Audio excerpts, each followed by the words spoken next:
ಹೇಳ್ತೀನಿ, ಯಾರು geyser use ಮಾಡಬೇಡಿ. ಆ ದರಿದ್ರ ಗೀಸರ್ನ ಕಿತ್ತಾಕಿ ಒಂದು ಫ್ಯಾಮಿಲಿ ಕುಟುಂಬ ಹೊಟ್ಟೋಯ್ತು. ಹೊಟ್ಟೆ ಉರಿತಾ ಇತ್ತು ನನಗೆ.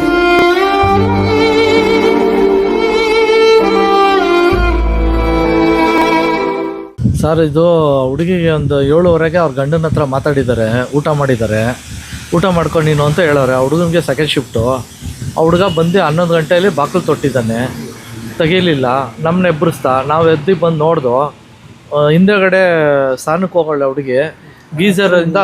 ಗೀಝರಿಂದ ಪ್ರಾಬ್ಲಮ್ ಆಗಿ ಹುಡುಗಿ ಏನು ಮಾಡೈತೆ, ಗೀಝರ್ದು ಉಸಿರು ಕಟ್ಕೊಂಡು ಸ್ನಾನ ಮಾಡ್ತಾ ಬುಂಡಿಗೆ ಬಿದ್ದೋಗಿತ್ತು. ನಾವು ಡೋರ್ ಹೊಡೆದು ಒಳಗಡೆ ಹೋಗಿ ತೆಗ್ದಿಲ್ಲ, ಆಸ್ಪತ್ರೆಗೆ ಕರ್ಕೊಂಬಂದಿದ್ದೀವಿ. ಬಾಡಿ ಹೋಗ್ಬಿಟ್ಟಿದೆ ಅಂತ ಹೇಳ್ತವ್ರೆ. ಪಾಪ ಅವರು ಇವಾಗ ನಮ್ಮ ಮನೆಗೆ ಬಂದು 15 ದಿವಸ ಆಯ್ತು ಅಷ್ಟೇ. ಗ್ಯಾಸ್ ಗೀಝರಿಂದನೇ ಆಗಿರೋದು. ದಯವಿಟ್ಟು ಹೇಳ್ತೀನಿ, ಯಾರು ಗ್ಯಾಸ್ ಯೂಸ್ ಮಾಡಬೇಡಿ. ನೋಡಿ, ಇನ್ನೂ ಭಾಳ ಬದುಕಾಯ್ತು ಹುಡುಗರು. ನನಗೆ ಆಗ್ತಾಯಿಲ್ಲ ಅವ್ರು ನೋಡಿದ್ರೆ. 15 ದಿವಸ ಆಗೈತೆ ಅಷ್ಟೇ ನಮ್ಮ ಮನೆಗೆ ಬಂದವರು. 15 ದಿವಸ ಆಗೈತೆ. ಮದುವೆ ಆಗಿ 4 ತಿಂಗಳೇನೋ ಆಗಿದೆ ಅಷ್ಟೇ ಅವರು.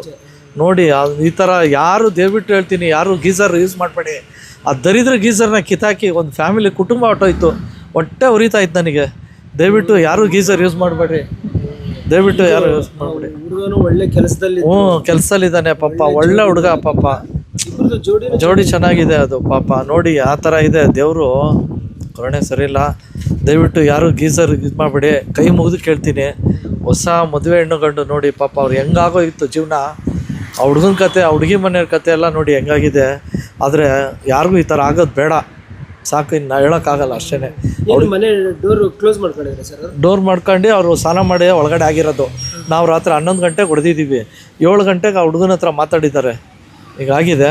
ದಯವಿಟ್ಟು ಯಾರು ಗೀಝರ್ ಯೂಸ್ ಮಾಡಬೇಡಿ. ಹೇಳ್ತಾ ಇದ್ದೀನಿ, ಇದೇ ಸಾಕ್ಷಿ ನಿಮಗೆ. ಕೈ ಮುಗಿದು ಕೇಳ್ತೀನಿ, ಯಾರು ಗೀಝರ್ ಹಾಕ್ಬೇಡಿ. ಇದ್ರೂ ಕಿತ್ತಾಕ್ಬಿಡಿ ಹೇಳ್ತೀನಿ.